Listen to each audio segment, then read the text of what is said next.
Hi, hello. Welcome to another episode of Isaiah's Newsstand. It's your host, Isaiah Edwards. The date is January the 13th, 2024. Hopefully, this episode finds you well in good spirits and high hopes. As for me, I'm doing pretty good. Trying to stay warm, nice and cozy in my home. So far that's good. It's going well. I will say, like last night, as I was like laying down in bed, I could just like keep hearing the wind like whip up, and I was like, man, I hate that. I always hate when like you just hear the wind in like a spooky connotation. That it just always gives me bad vibes. I know it's like just very childish and corny, but I'm like, man, could that wind just cut it out? I'm trying to sleep.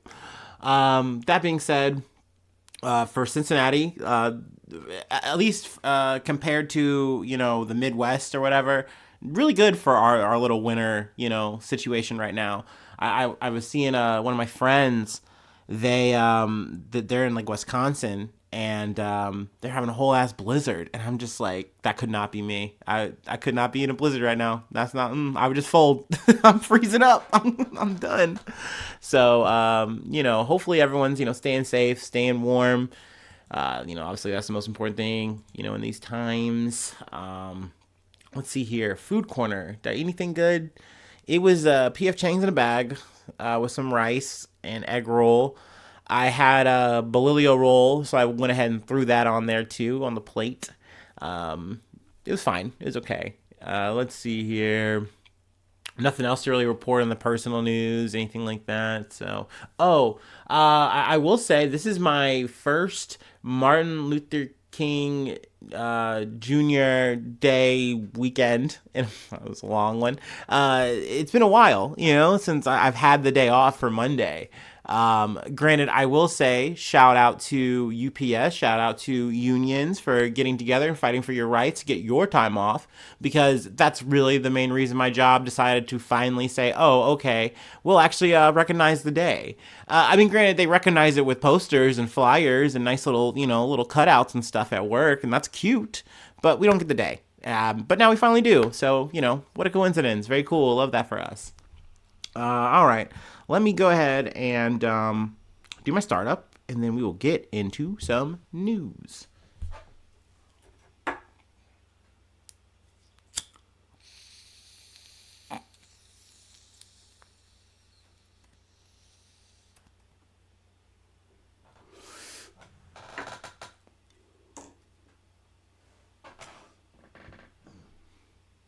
Oh, yeah.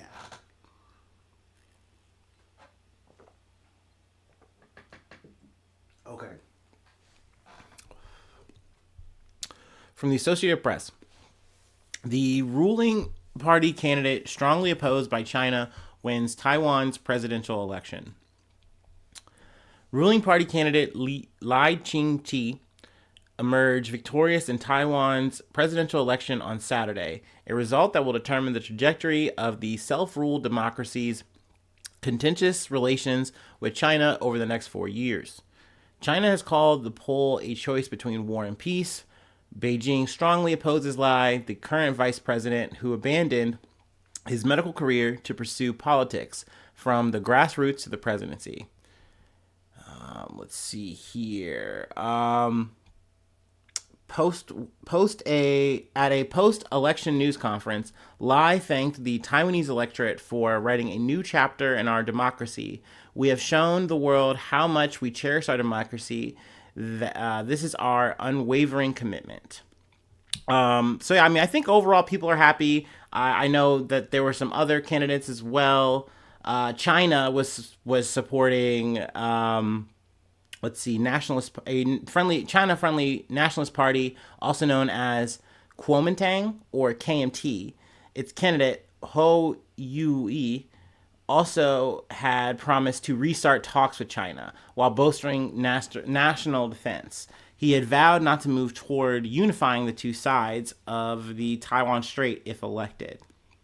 So he didn't make it. There was also another guy as well. We'll see if those two parties wind up, collaborating for like a whole coalition part of Taiwan's government. But yeah, I think this is a cool thing, amongst the elections that we're gonna cover, amongst this year. I don't know. Maybe some people think I'm like super pro China, like, oh, this is a blow. But no, at the end of the day, I think if you're a country and you fought and gained your independence, like that should be your fucking thing. Like, I get wanting to fight and keep that. You know what I mean? So yeah, this was interesting. Also, another thing I wanted to cover here. There's another other side. We'll get to another article here from Reuters. U.S. does not support Taiwan independence, Biden says, which I thought was a very interesting, tactful for a fucking change, statement for Biden to make. U.S. President Joe Biden said on Saturday, the United States does not support the independence of Taiwan after Taiwanese voters rebuffed China and gave the ruling party a third presidential term. Earlier in the day, Taiwan, we already read that from the other article. We can skip along. We do not support independence, Biden said when asked for reaction to Saturday's elections. But yeah, I mean, more or less, he was just touting up the fact that like the elections went well and that was great. We're stoked for democracy, and more or less, I like that he just did this because you can just say that statement because I think that makes people in China, top brass of China, happy, and then you can just let your policies do the talking because everyone knows we support fucking Taiwan. We want them to be as independent as possible, so they keep doing business with us. Like at the end of the day, we want their alliance, at least because they are a part. They're literally in China's backyard. And so, of course, it just works out in our favor. You can kind of do both here without, putting your foot in your mouth. Like I feel like he did at the, was it the APAC summit? I feel like that was like kind of the last time he really talked about U.S.-China relations where like, Biden was like, yeah, he's a dictator. Sure. And it's just like, bro, you don't have to say that. Like literally you're he's right next to you. Like just be cool about this shit. Just do your job. Just do nice, like realpolitik. Keep the shit moving. I just feel like sometimes we get so focused on this whole, like, we have to, like, be competitive against China, like, aspect that we just make ourselves at loggerheads with them. And I just hate that. I think it's really stupid. Not to say that they don't do it as well. I mean, I'm sure it is a back and forth. But it's just one of those things where I like to see us at least kind of, do politics a little bit better. You know what I mean? I know Biden's been really fucking kicking his own ass. But yeah, there's that. We covered that. Let's move on to the next beat from the Los Angeles Times. Supreme Court to rule on clearing homeless encampments in California and the West. The Supreme Court agreed Friday to decide whether homeless people have a constitutional right to camp on public property when they have no other place to sleep. Acting on appeals from city officials in California and the West, the court will review decisions of the U.S. Ninth Circuit Court of Appeals, which held it was cruel and unusual punishment for cities to deny homeless people a place to sleep. So yeah, I mean, this was something that slid by me, and I was like, hey, I really want to cover this. And then when I kind of got into it, it almost felt like it was almost confusing in a way because like you almost go, oh, well, maybe they are trying. Like maybe like Newsom and these these other states out west are really making the effort, and their hands are quote unquote tied here. But let's see here. Let me read a little bit further here. California has invested billions to address homelessness, but rulings from the bench have tied the hands of state and local governments to address this issue. The Supreme Court can now correct course and end the costly delays from lawsuits that have plunged our efforts to clear encampments and deliver services to those in need. But here, this is the counter to this is really what kind of jogged me to why I was like, no, this is why I really want to cover this shit. This is why I really like talking about this because I feel like it's important. But an Oregon attorney who sued on behalf of several homeless people in Grants Pass argued that cities have not been denied all authority to regulate encampments. The issue before the court is whether cities can punish homeless residents simply for existing without access to shelter, said Ed Johnson, director of litigation at the Oregon Law Center. Nevertheless, some politicians and others are cynically and falsely blaming the judiciary for the homelessness crisis to distract the public and deflect blame for years of failed policies. Now, don't get me wrong. This isn't me saying, oh, I'm with the government here. I'm supporting them. They should, smack up Gavin Newsom and set things right. No, at the end of the day, though, I am against states trying to literally sweep their homelessness under the rug and try to say, oh, like, we don't want these encampments. We want to make sure that people are put in good, places, and we're going to put them in nice mental facilities and things like that. I know New York tried that shit last year on us. And it's like, no, motherfucker. People need housing. Real motherfucking housing. You can't just fucking say, oh, you can't sleep here, you can't be here, but then not give them any real place to go. And essentially, it's really what it sounds like is that Gavin Newsom, California, and some of these other places are trying to say, hey, well, maybe we can just like lock them up. Maybe we can just like put them in jail. Woo. I don't know. Like, it's just so hard. It's so complicated to deal with this. We just don't know. We want to help them. But, and it's like, no, dude, like, you can just give people housing. You can give people housing that can help get them on their feet, get them into situation and programs that actually can either help them with detoxing or get them into jobs. Work is so fucking important. Giving people the tools and the resources to survive and live is what people need. And depriving them of that is what winds up putting them on the fucking street. And it's crazy that you have these conversations and people just like yell at you and call you like a communist or a socialist or something, when this is literally what the government should be doing to help out its own fucking people. Like, it's not being crazy talking like this and thinking like this. And it's just so frustrating when we talk about California as like this liberal bastion, but yet they have this problem where they literally just do not care about their own people. So like, how liberal is that? I don't understand, but I don't know. Maybe that's just politics as usual. You know what I mean? That's part of the article here. They do reference, a lot of other, cases and things of that nature. So we'll see. The Supreme Court should be ruling on this, or at least taking in the case, I think like in April. And maybe like in June, we'll get like a ruling. You know how this shit go. All right, let's move on to the next beat. From USA Today, 71-year-old serial bank robber who spent 40 years in prison strikes again in L.A. Police in Southern California on Tuesday announced they arrested a 71-year-old convicted serial bank robber after they say he allegedly struck again. This time stealing $64,000 in cash from a bank in Los Angeles. Bruce Edward Bell is facing felony charges, including kidnapping in connection to the armed robbery late last month in Sun Valley, a neighborhood in northern San Bernardino Valley region. According to the Los Angeles Police Department, the heist took place on December 21st of 2023. During the robbery, Bell entered the location, grabbed an employee, and pointed a firearm. I'm sorry, I don't mean to really laugh, but I'm looking at the picture, and like the way he is holding her, like they have like, on like camera, like I hate to say it, but he is holding her in like such a cunty little way. He like hitting her like with a gun. That was gonna be in the thumbnail, but I didn't want to potentially get like, I don't know, zucked or something. You know what I mean? But yeah, I feel like that's where the kidnapping part obviously gets in play here, because he, takes the employee. He's like, hey, open up this shit. Let me get this fucking money, or I'm gonna kill her. I think this is a woman.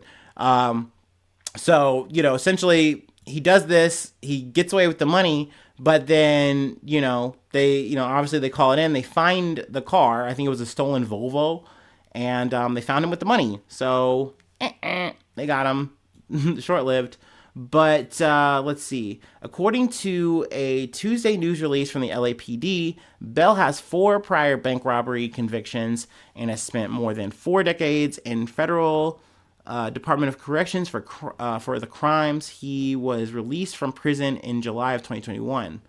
Bell was on supervised release at the time of his arrest, police said. So yeah, y'all know I'm a sucker for heists. I'm a sucker for crime. And I just couldn't help myself. So I was like, yeah, let's go ahead and put this on the docket. Let's go ahead and cover it. So yeah, there's that one. Let me go ahead and we have one more thing to cover. And then let me take my break, though, and then we'll get into it. Also, a bit of side news here a little bit. Because I get ads on this. And I've noticed, like, podcasters, like, keep mentioning this almost in, like, jokey ways. Or it just keeps coming up maybe, like, in, like, side news-ish kind of ways. Do you use Temu? let me know. Sound off either in the comments or just hit me up if you know me, whatever. Because I'm curious if people have bought shit off of Temu and if it's any good. To me, I always look at this shit like it's Wish 2.0 or 3.0, wherever we're at this point. But I do hear people getting a product, liking it, and it's not that bad. But then, I also see some of this shit and I'm like, I would never buy any of this shit ever at all. But hey, do your thing. This isn't me knocking it. I'm actually curious. This is this is for the project even. I don't know. Anyway, let me do the thing.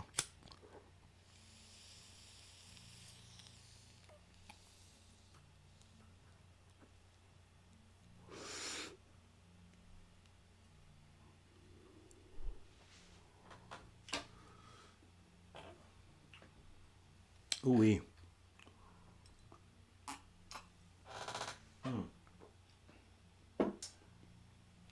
Okie doke. From the BBC News, huge ancient lost city found in the Amazon.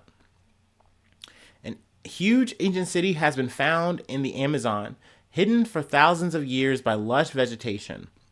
The discovery changes what we know about the history of people living in the Amazon. The houses and plazas in the Upana area in eastern Ecuador were connected by an astounding network of roads and canals.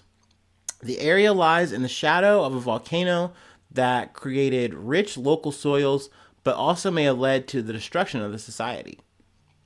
I thought this was pretty interesting. I know lately we've been covering a lot of chaotic shit that's going on, state of emergencies, prison riots, shit in the streets, all that kind of shit. But some shit like this just seemed really kind of just neat, where I think apparently this area civilization had kind of vaguely been discovered in the 70s, but more research and like a more thorough survey kind of discovered that, hey, there's a chance that like a dense amount of people lived here, upwards to maybe even 10,000, if not hundreds of thousands of people. So I thought that was really cool that there was this whole society that kind of like formed up, and then like seeing some of the structures and then figuring out that like, hey, like these were like, I don't want to say monuments, the word that's escaping me, but like, let's see, the scientists believe that many were homes, but some were for ceremonial purposes. One complex at Kilamopi included a 140 meter or 459 foot by 40 meter or 131 foot platform. And I think like the pictures really don't do it justice, but it was nice to see that they really took the effort to do the surveys, and I think it really winds up falling down to let me see if I can go down and scroll down and find him. Professor Rostein. I'm sure a bunch of other people were involved, but Professor Rostein says he was warned against this research at the start of his career because scientists believed no ancient groups had lived in the Amazon. But I'm very stubborn, so I did it anyway. Now, I must admit, I'm quite happy to have made such a big discovery. I think he was like really like emphatic to say like, hey, I believe that this area wasn't researched enough. I think people said like, oh, okay, this is cool, but like we should be going deeper here. We should be doing more. And it's cool that a person made this kind of call, made this kind of gamble, and was rewarded for it. I think that's really sweet. So, yeah. Also, LiDAR. I wanted to kind of just talk about that because that was a big tool used here. LiDAR is a method for determining ranges by targeting an object or a surface with a laser and measuring the time for the reflected light to return to the receiver. So yeah, I mean, that's above my pay grade, but I figured, hey, I'll let you know that happened and that was pretty cool. So yeah, that's the episode. Thank you so much for tuning in and making it this far. If you'd like to help out and support, I do have a Patreon, patreon.com/Isaiah News. I do shout you out at the top of the month, plug your name, plug a project if you'd like. Free ways to hit me up, isaiahnews1@gmail.com. And feel free to follow me or the podcast on any of the socials you're on. I'm out there. I'm very digital. Let's see here. Please, please, please, please, please, please, please, please, with zero riz. Subscribe to the subscribe to the YouTube. It helps out a lot. I'm loving seeing more subscribers. I'm loving seeing more views. It's crazy. Like, it feels very validating. And I know I hate it. I hate that I've chained myself to the logic of bigger number, better person. But god damn it, it's pretty sweet to see you guys. You've already made my year. So yeah, thanks so much. But yeah, I mean, all the better. More subscriptions, more likes. Hit that like button.